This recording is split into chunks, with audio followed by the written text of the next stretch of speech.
Hi, welcome back. I'm Lorenzo, and today I want to talk about how to build a better wardrobe. I have been consciously adding to my wardrobe for the last 10 years or so, been through many declutters, adding more afterwards, and just trying to perfect what it is that I wear on my body. I can't say that I've found a solution for that.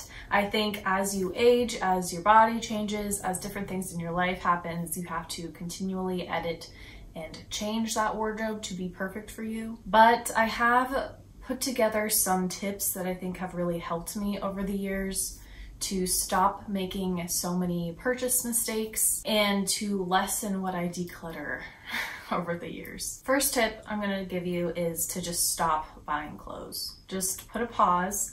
If you feel really unsatisfied with your wardrobe, just stop. Just wait. You need to take time to figure out what you really need, what is actually going to work for you. You need to kind of get to know yourself to figure out what will work. This isn't the time to buy clothes. It's the time for self-reflection, a lot of editing. You need to have a good hard think about your life and what you want before you can actually buy clothes that will work for you. So especially if you're in a cycle of purchasing and then getting rid of things 6 months later, you need to stop and pause. You will only be wasting money and time for yourself if you don't do the next couple tips before you purchase things again. So after you've stopped shopping, you need to track what you're wearing and what you're not wearing. I feel like this is the biggest mistake for people, is that they have an idea of what their style and what they feel good in and what they love in clothes, but that doesn't connect with what they actually wear day to day. I know that's true for me. I have an idea of this beautiful, glamorous, like 1940s Hollywood style, and I love that style, but in my day-to-day, that's not something I can wear.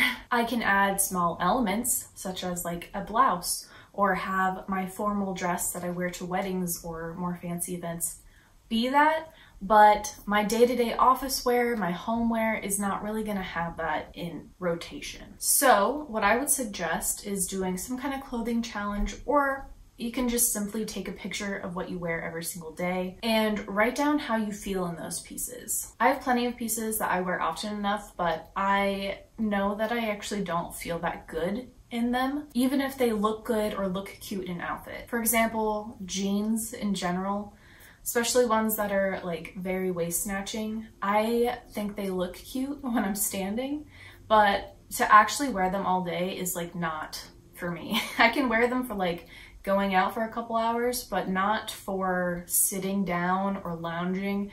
It's not comfortable, and I have no reason to buy more or to at least buy more of the same kind. That for me tells me that rigid, like 100% cotton jeans are not for me. I do well with more of a stretch jean that moves with my body, but I wouldn't have known that if I didn't like write down how I felt when I was wearing those pieces. Because you might feel cute when you wear them, but be extremely uncomfortable. And for me, comfort is key. At the end of whenever you're tracking your wardrobe, at least for a month or so, you might even want to do a month in every season of the year if you have dramatically different weather throughout the year. Review your notes, review your images, and see what you've worn and what you haven't worn.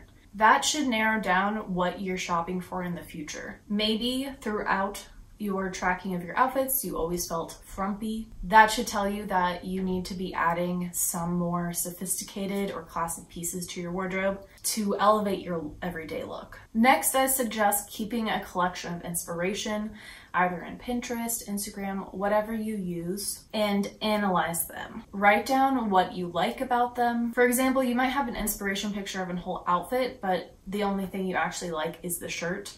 And so that's good to note. But if it is something where you like the whole entire outfit, you need to pull it apart. What are the proportions of the top compared to the bottoms? What are the colors that they're using? What is the footwear that makes the outfit work? I think that one is one that I often miss or I struggle with, because I have to wear comfortable shoes right now, and so everything has to look good with sneakers. So if a lot of the outfits that I'm liking are wearing heels, they often don't translate into an outfit that I can actually wear. So it's better for me to find inspiration from outfits where they're wearing more comfortable footwear like sneakers. Once you've compiled your list of the colors, the fits, the styles, that you're really gravitating to. Look for what you already have in your wardrobe that matches those, and then for the rest, you can make that your wish list. I would recommend not getting every single thing on your wish list, maybe trying 1 or 2 items for like a couple months and seeing how they work. Just because you like the way an outfit looks on someone else doesn't mean you're gonna like the way it looks on you.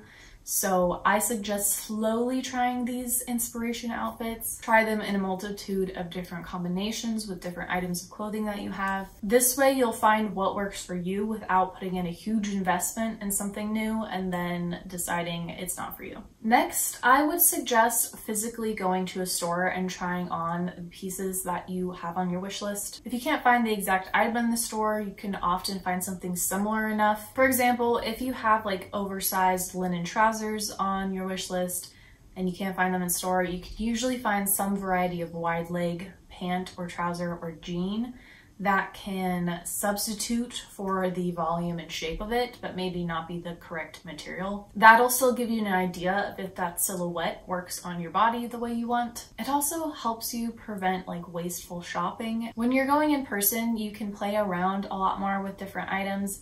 You can also see things that you wouldn't have expected would look good on you, but try them on and find out, wow, this is exactly what I want. It just gives you a lot of flexibility to try new things without having to spend money or put any kind of commitment into it. Never feel pressured to buy something when you're in a physical store. I think oftentimes people feel like they have to, especially if they've tried on so many things or if a sales associate has been really helpful to them.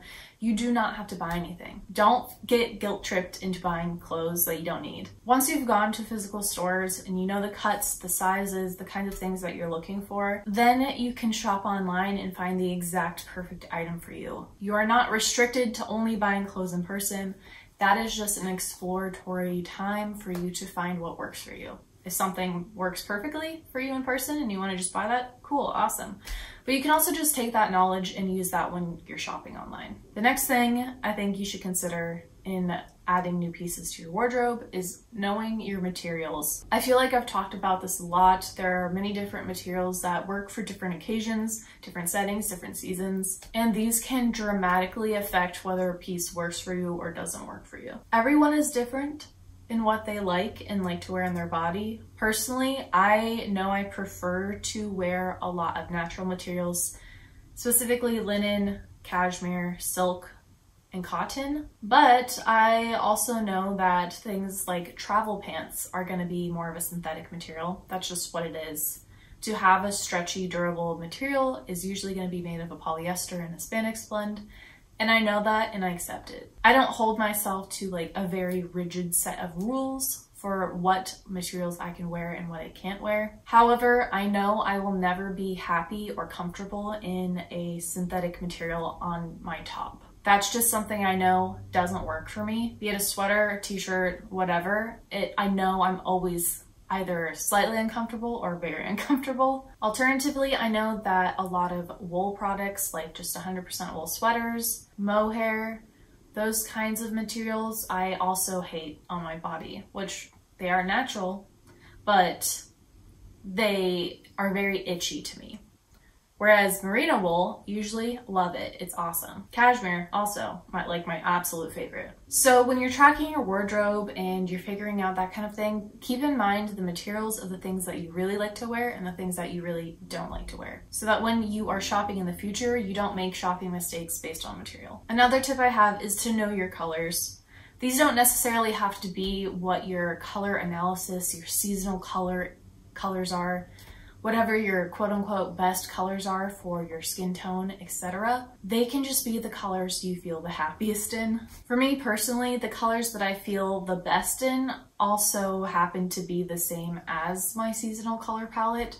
So I think it is worth at least knowing what your palette is so you can kind of try some of those colors and see how you feel. But also, if you love wearing black and that's all you wear and that's not on your seasonal color palette, just wear black. You know that you will only wear black, so don't try to buy something that is not black and be like, well, this is supposed to look good on me, but you know you're never gonna wear it. I definitely have colors in my wardrobe that are not in my color palette, and I still love wearing them. For me, I tend to pair them with other colors that I actually look really good in, and that helps balance things for me and makes me feel good in that outfit. But if you know you look really bad in a color, but you just love it, for example, I love tangerine orange. I think it's so beautiful, but that color on my body is, I think it looks so bad. Personally, I think it looks bad, but I can still have that in an accessory or a shoe, something just not by my face and not huge on my body. I could have it in a tote bag, you know, like I can find it in accessories and still be like energized and excited by the color without being like, wow, I look horrible in this. So for colors, it's a balance. It's what you prefer. Don't worry about color analysis if you think it's annoying or you don't understand it. Don't worry about it. Just think about the colors that you wear, and tracking your wardrobe will really help you find out, okay, what pieces and what colors do I love to wear? This will also, I think, keep your wardrobe more harmonious because you'll have a color palette that you go back to, and then everything will kind of go together. My next tip is stop buying the same items. Unless it's something that you wear all the time, it's tried and true, you know you love it. Don't buy multiples of items. For example, I love button-up shirts. I know this, and I wear them all the time, so I have multiple, and that's totally fine and great for me. But for something like t-shirts, I only wear white t-shirts, really. I don't wear other colors.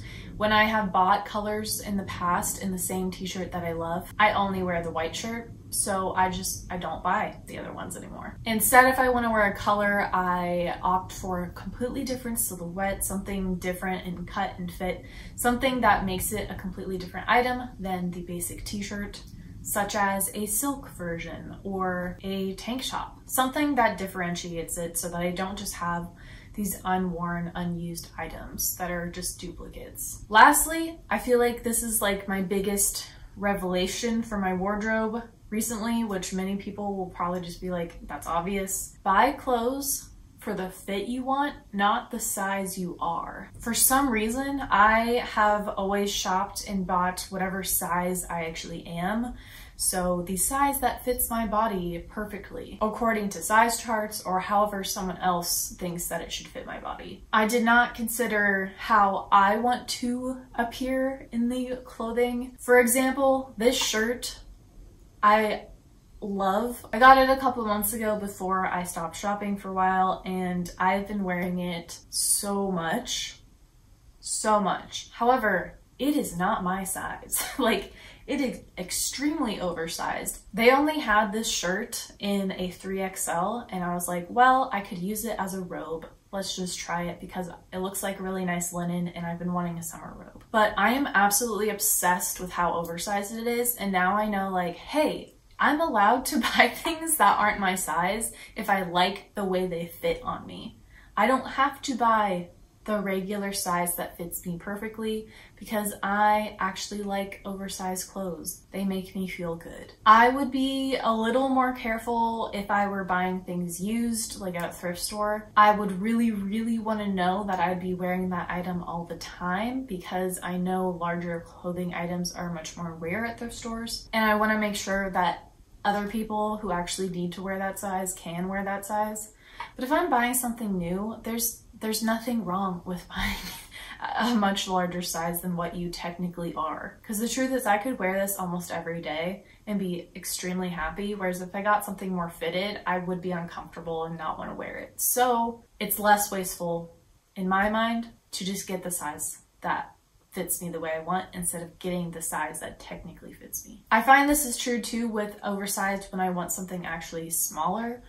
I have a denim jacket that is technically an extra small. I found it thrifting, but it is the exact kind of shrunken, cropped jacket that I wanted. So while I'm definitely not an extra small, it fits the way I want it to fit my body. And that matters so much more than me technically getting it in a medium or a large. Also, sizes don't mean anything. It doesn't matter if you have clothes that's an extra small or a 3XL. They don't really matter. They're just reference points to try to help people find the right size for them. They don't actually mean anything. So it doesn't matter what size you technically are, just buy clothes for the way you want them to fit you. All right, those are all the tips I have for building a better wardrobe. As I've said, I don't have a perfect wardrobe. I think it's a continual practice and effort to make sure what you wear is something that you're happy in. But I hope the tips helped you. If you have tips yourself, please comment them below. I'd love to hear them, and I'm sure whoever else is watching this video would love to hear them as well. If you liked this video, please like and subscribe. I make videos every week about fashion, style, thrifting, all that good stuff. So if you're into that, try sticking around. I hope you all have a fabulous day, and I'll see you next week with another video. Tschüss!